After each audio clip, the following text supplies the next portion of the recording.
شفت بقى ان انا اتجوزت واحد احسن منك اهو، طلع راجل اهو اتجوزني، مش زيك مش قد كلمته. اصلا متجوزها مش عشان خاطر بتحبيه، متجوزها عشان خاطر الفلوس. فلوس ايه يا ابو فلوس؟ انت فاكر كل الناس جعانه زيك؟ انا بص عشان خاطر بحبه مش عشان خاطر الفلوس.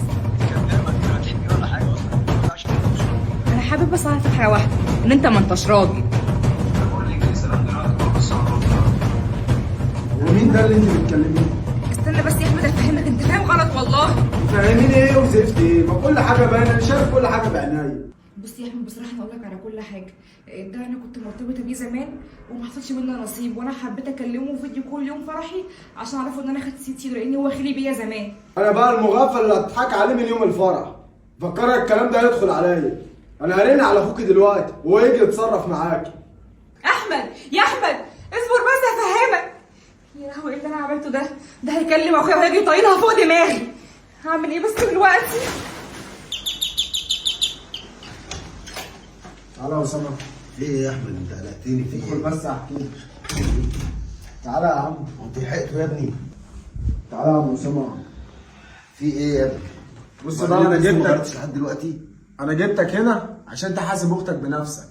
ايه اللي حصل؟ في ايه؟ انا دخلت اغير، طلعت لقيت اختك بتكلم مع واحد فيديو كول وليله دخلتنا. بقول لها بتكلمي مين؟ بتقول لي ده واحد كان مرتبط بيا ومش عارف ايه وكلام فاضي كده، وانا بعرفه ان انا اتجوزت سيد سيدو. انت رايك ايه في الكلام ده؟ ايه اللي انت بتقوله ده؟ زي ما بقول لك والله كده يا اسامه، انا ما لحقتش اغير اصلا. طب هي فين؟ جوه. طب اندهى لي يا احمد. سهيله سهيله.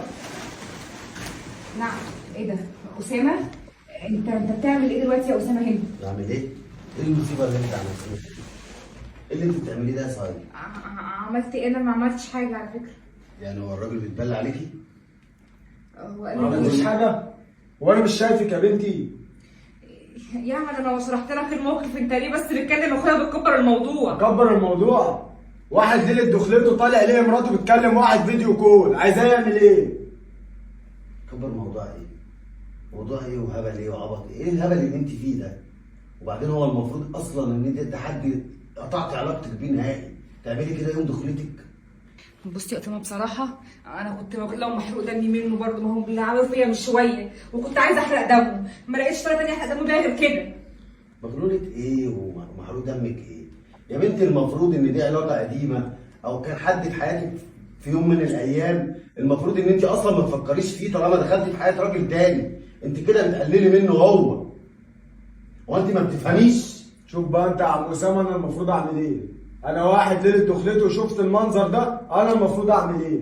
وبعدين هو يثق فيك ازاي بعد اللي انت عملتيه ده؟ قول لي انت بقى اثق فيها ازاي؟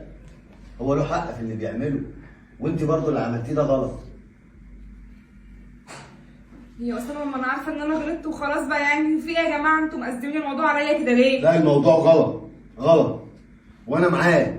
انا لو في موقف زي ده هعمل اكتر من كده. معلش يا احمد، انت عارف برضو ان هي لسه صغيره وعقلها صغير، وفاكره ان اللي هي بتعمله ده صح. مش عارف يا اسامه اقول لك ايه، بس انا بصراحه دمي اتحرق. ما هو انت حقك بصراحه، وانا لو مكانك هعمل اكتر من كده.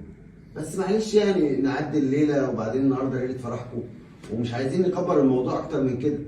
وانا برضه هرجع واقول لك لا هي غلطانه، بس انت فاهم بقى ان هي عيله صغيره ومش فاهمه ولسه يا احمد والحياه قدامكم طويله. بص يا اسامه انا لو هعدي الموضوع ده هعديه عشان هي فعلا دماغها صغيره، تاني حاجه هعدي الموضوع عشانك انت، وانت عارف غلطك عني.